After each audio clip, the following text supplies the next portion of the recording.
Juízes 7.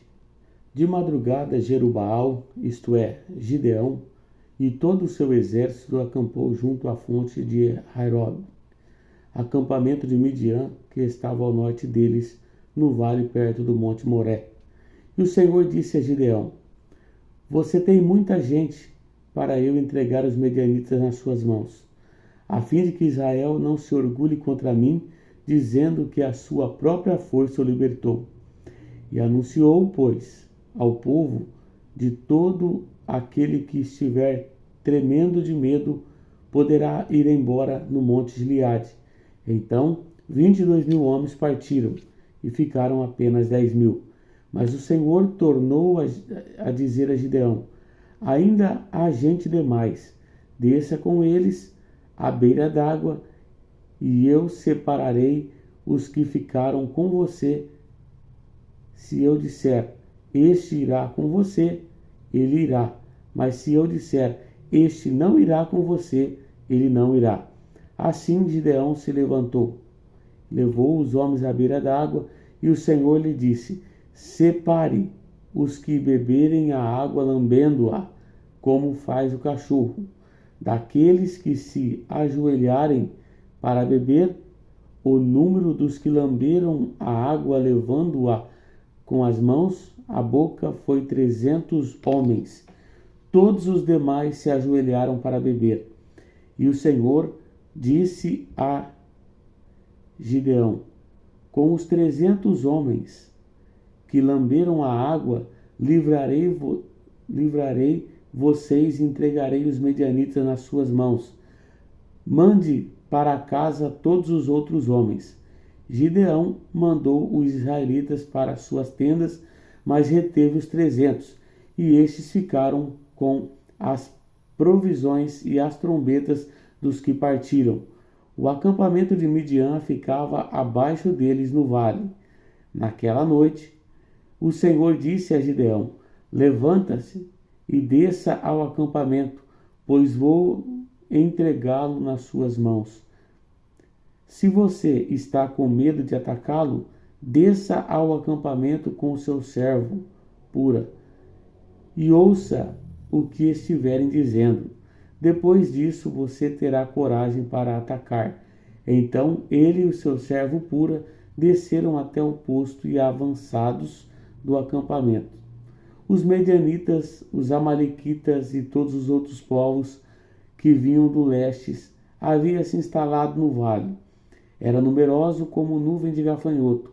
Assim como não se pode contar a areia da praia, também não se podia contar os seus camelos.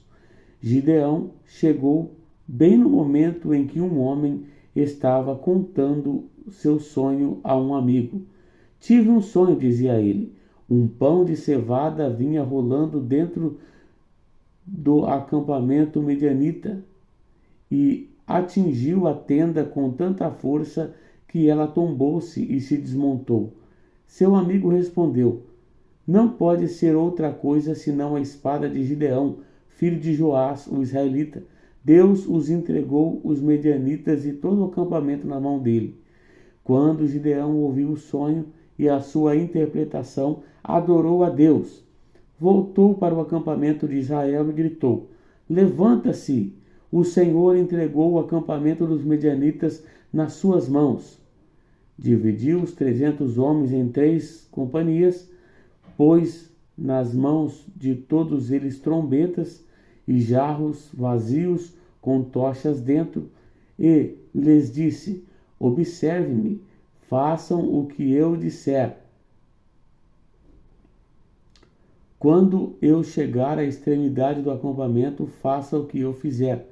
Quando eu e todos os que estiverem comigo tocarmos as nossas trombetas ao redor do acampamento, toquem as suas e gritem: Pelo Senhor e por Gideão.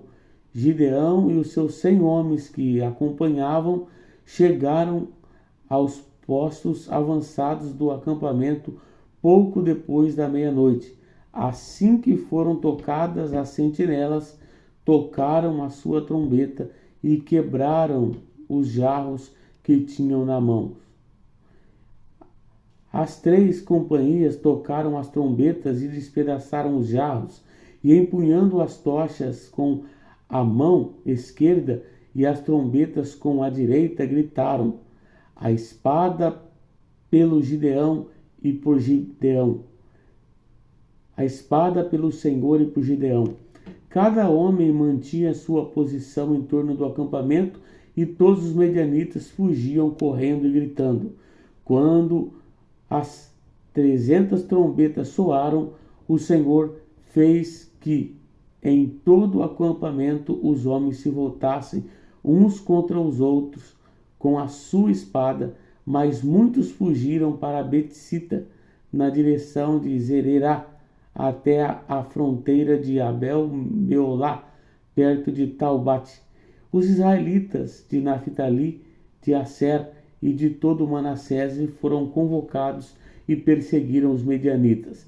Gideão enviou mensageiros a todo o monte de Efraim, dizendo: desçam para atacar os medianitas e cerquem as águas do Jordão, à frente deles até Bet-bara.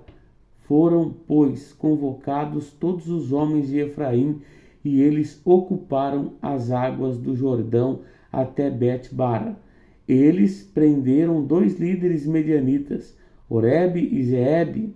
Mataram Oreb na rocha de Oreb e Zeeb, no tanque de prensar uva em Zeeb. Depois de perseguir, os medianitas trouxeram a cabeça de Oreb e de Zeeb a Gideão, que estava do outro lado do Jordão. Juízes 8. Os efraimitas perguntaram então a Gideão: por que vocês nos tratou desta forma? Por que não nos chamou quando foi lutar contra Midian? E criticaram duramente. Ele, porém, lhe respondeu: que é que eu fiz em comparação com vocês? O resto das uvas de Efraim não são melhores do que toda a colheita de Abiezer? Deus entregou os líderes medianitas Oreb e Zeeb nas mãos de vocês.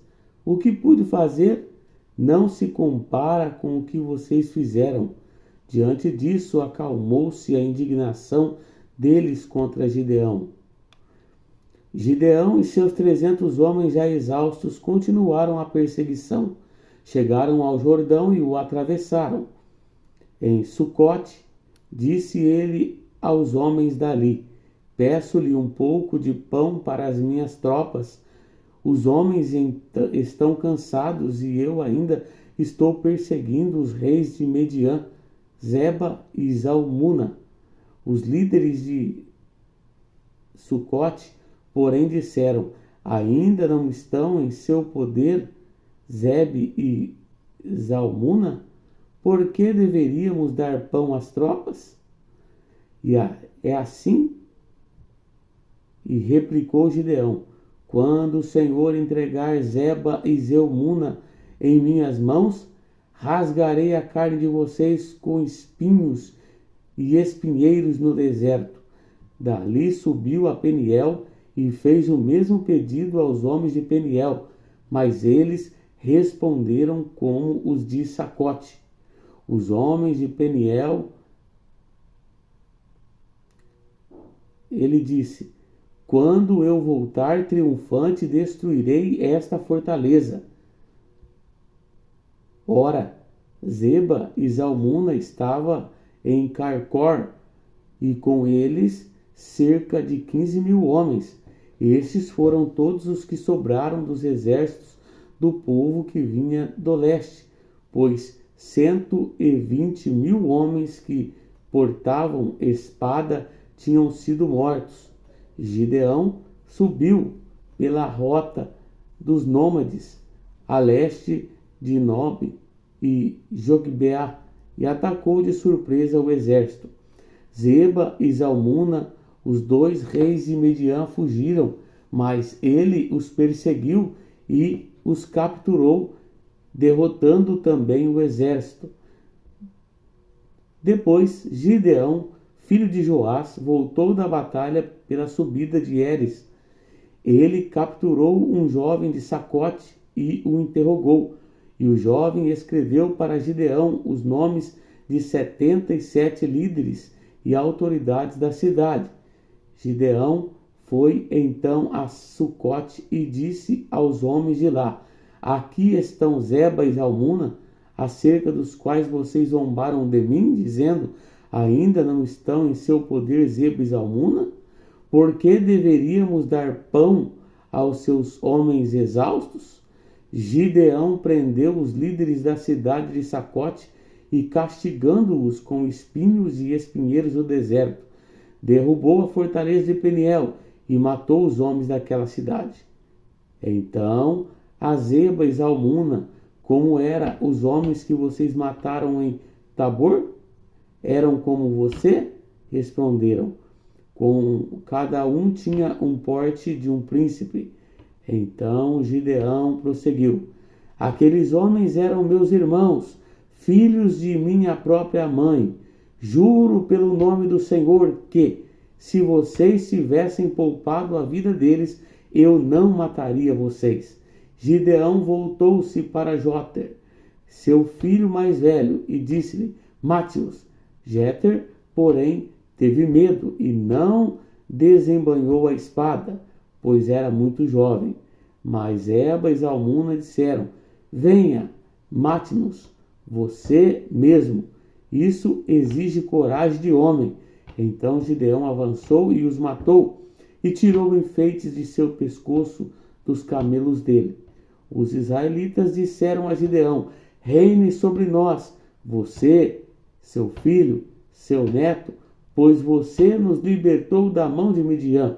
Não reinarei sobre vocês, respondeu Gideão, nem meu filho reinará sobre vocês. O Senhor reina sobre vocês. E prosseguiu: só lhes faço um pedido, que cada um de vocês me dê um brinco de sua parte dos despojos. Os ismaelitas costumavam usar brinco de ouro. Eles responderam: da boa vontade os daremos a você.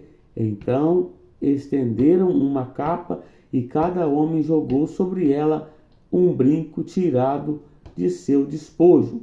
O peso do brinco de ouro chegou a 20 quilos e meio, sem contar os enfeites e os pendentes e as roupas de púrpuras que os reis de Midian usavam e os colares que estavam no pescoço de seus camelos. Gideão usou o ouro para fazer um manto sacerdotal que ele colocou em sua cidade, em Ofra. Todo Israel prostituiu-se fazendo dele objeto de adoração e veio a ser uma armadilha para Gideão e sua família. Assim, Midian foi subjugado pelos israelitas e não tornou a erguer a cabeça durante a vida de Gideão. A terra desfrutou paz 40 anos. Jerubaal, filho de Joás, retirou-se e foi para a casa aonde ficou morando. Teve 70 filhos, todos gerados por ele, pois tinha muitas mulheres. Suas concubinas, que moravam em Siquém, também lhe deu um filho, a quem lhe deu o nome de Abimeleque. Gideão, filho de Joás, morreu em idade avançada e foi sepultado no túmulo de seu pai Joás, em Ofra dos Abiesitas. Logo depois de Gideão morreu, os israelitas voltaram a prostituir-se com os Baalins, cultuando-os, e ergueram Baal-Berite como seu Deus, e não se lembraram do Senhor, do seu Deus, os que tinha livrado das mãos de seus inimigos em redor. Também não foram bondosos com a família de Jerubaal, isto é, Gideão, reconhecendo todo o bem que ele tinha feito por Israel.